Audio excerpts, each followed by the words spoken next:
Welcome to the pharmaphorum podcast. This is web editor Nicole Raleigh, and today I have as a guest Dr. Alan Roth, CEO of Oxford Drug Design, a company using AI to accelerate the discovery of new treatments for cancer, infectious diseases, and cystic fibrosis. Welcome, Alan.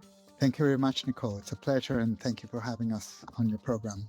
Before we get into the finer details of our main topic as described, Alan, I was wondering if you could perhaps share with listeners a little bit about your background and the journey that has taken you to doing what you do today with Oxford Drug Design. I am a medicinal chemist by training.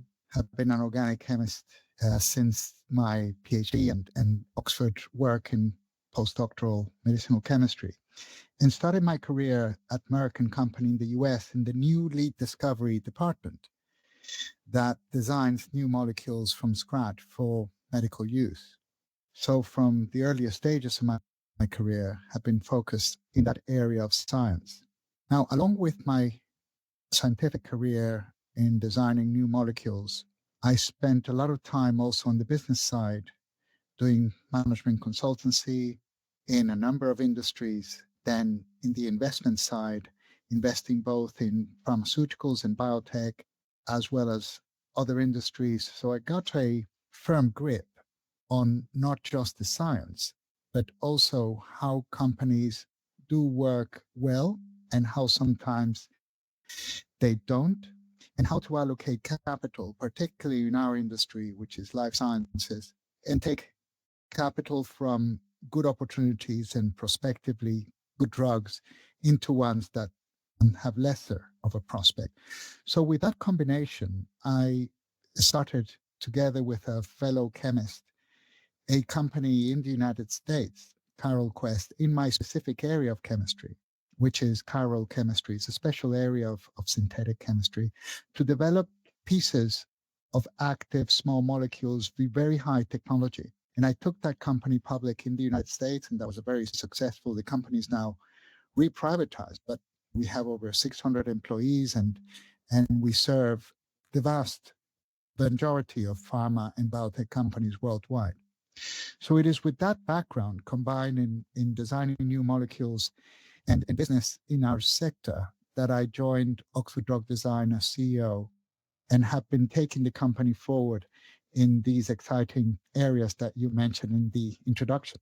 Thank you, Alan. And indeed, we are listeners going to be going further into the prospects of drugs and how AI can help there. So if we turn now to AI's growing influence in pharma and why it's transforming traditional drug discovery timelines, I was wondering if you could just kick off with your general thoughts on this influence of AI, Alan.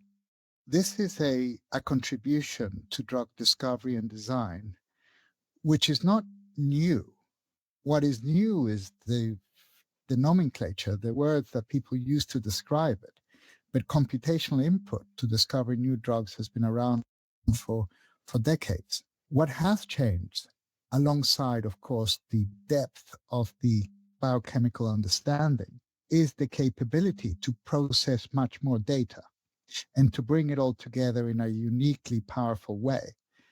That in itself is new. So it's the acceleration and the combination of computational methods that has been then called artificial intelligence, because it's reaching a degree of sophistication which is remarkable. Now, we, in not just myself, but the rest of the team, coming from all big pharma, from Pfizer, from GSK, myself from Merck, we are very familiar with the key contribution still coming from the domain expertise in chemistry and biochemistry. It's just that it has all been accelerated and supported by a number of computational methods. The area of AI that we focused on is at the earliest stage of a drug's existence, which is when it's put together, when it's designed based on a number of chemical and biochemical guidelines. So we don't use, like most companies, AI to process patient data or clinical parameters. We use it to come up with molecules that are going to do a good job curing disease. Mhm.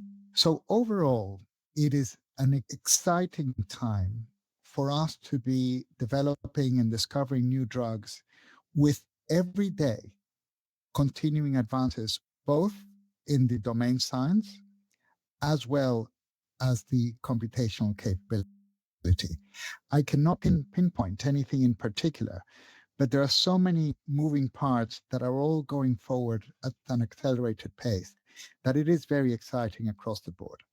Thank you, Alan. So if we turn now to Oxford Drug Design's own work, Oxford Drug Design focuses on tRNA synthetases, an underexplored enzyme family with seemingly untapped potential in drug discovery. So I was wondering why targeting leucyl-tRNA synthetase is a breakthrough potentially for cancer therapeutics, Alan. tRNA synthetases are, as you say, a very important and prominent family of enzymes that exist in all living systems from bacteria to humans. Their main function is to make proteins, so they are absolutely fundamental to life itself. Having said that, their relevance in disease is only very recently starting to be explored. We came across the tRNA synthetase family in a very fortuitous way in one of our validation programs in resistant infections.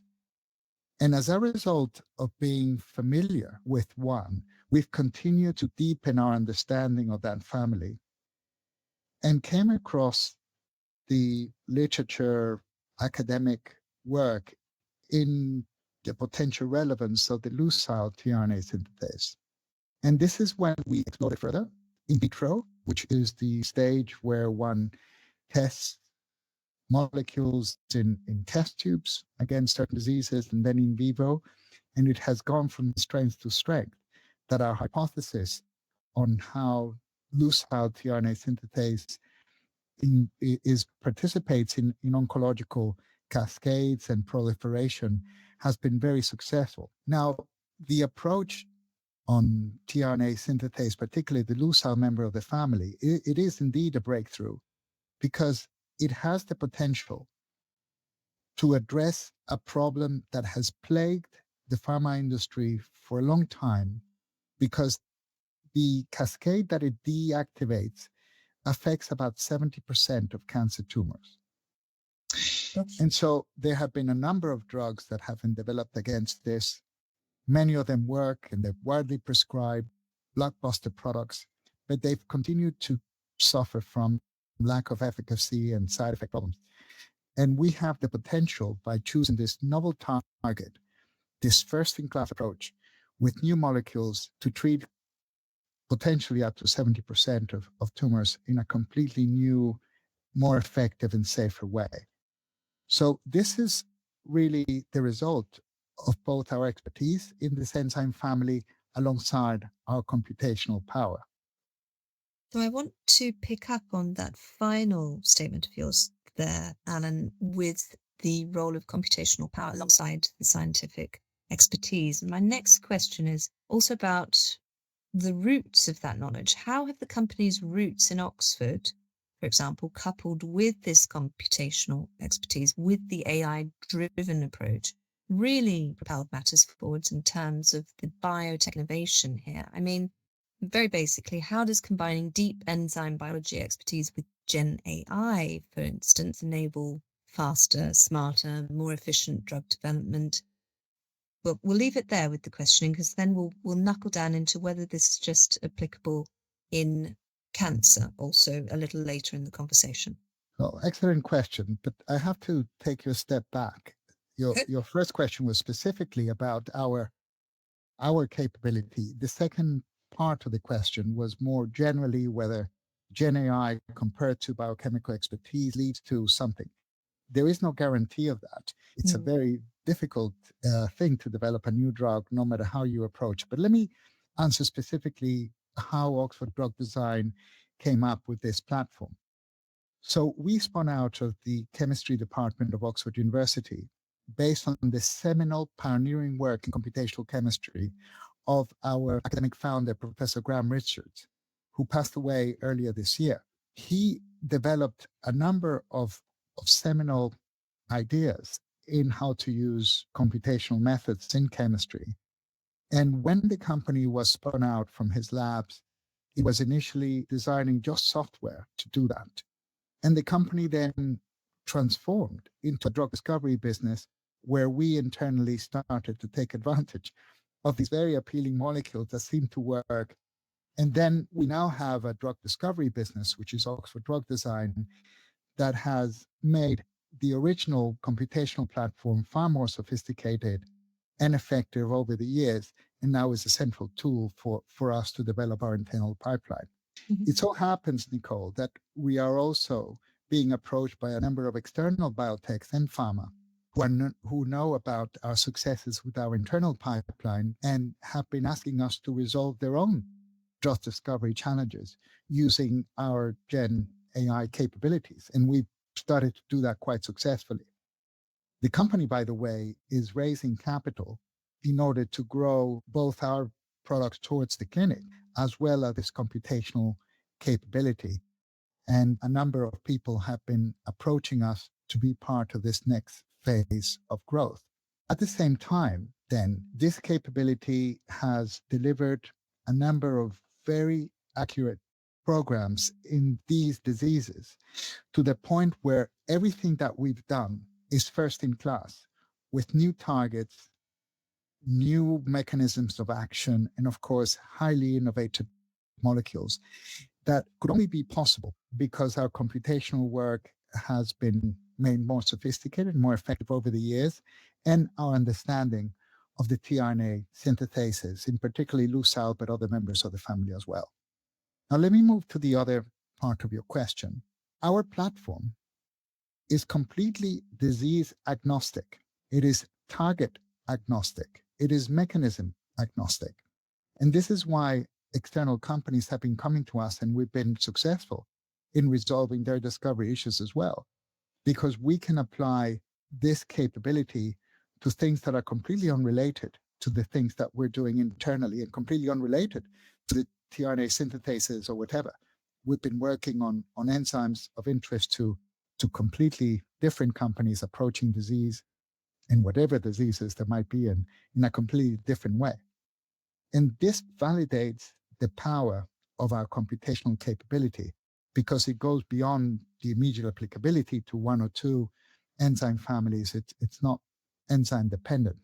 It's much more broad and powerful. That's why I use that word.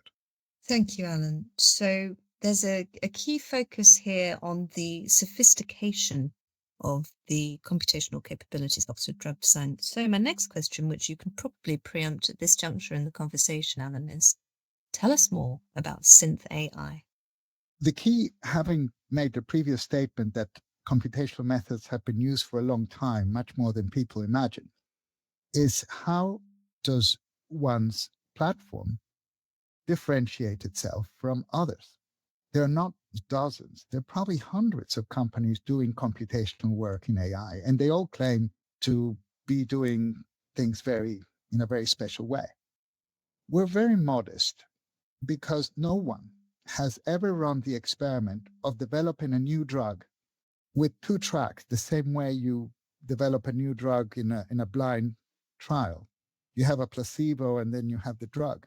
No one has ever made the experiment of starting in the same starting point and trying to develop a drug just with chemists and one that has pure AI or one that has in between.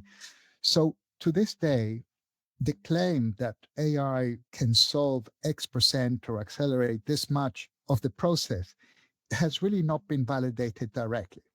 The only thing you can do is what we've done, which is demonstrate what elements of the molecular design are truly, in a differentiated way, proven to be superior using synthetase. Now, going one level deeper into our capability, we place particularly strong emphasis, and this goes back to Graham's work, in the representation of a molecule. Because in order for these machine learning models to do something with the data, they have to use the molecule's characteristics in a very efficient way and in a very effective way. So we've developed a 4-dimensional description of each molecule, 3 geometric and 1 electrostatic, and place great deal of care in making sure the representation capability that synthetase has is particularly distinctive, truly differentiated. Now, what this does is we combine this with topology. We uniquely use topology, which is an area of mathematics that studies 3-dimensional objects in space, in order to not just have characteristics about the molecule and geometry and electrostatic, but it needs to fit a certain way into an enzyme active site. Because it's not just the key piece of the molecule. If you have a corner of the molecule or of the enzyme that doesn't fit, you still have a problem. It's a mechanical one. So we have a topologist in our team that also contributes quite uniquely a topological contribution towards the computational method. And then finally, we need the biology to work. So essentially, synthetase is distinctive in that the molecules that we produce with our models tick 3 boxes simultaneously. Number one, they can be made in the lab. We're all chemists and we all worked in this industry. So it doesn't make much sense to us when a company claims to generate 500 million molecules. That for us is not a result, because the vast majority of those are completely fictitious. They can be the product of a machine, but no chemist can go in and make it, even if there was unlimited amount of time and money. So our computational models, synthetase, delivers molecules that a chemist can make with known chemistry and known synthetic blocks.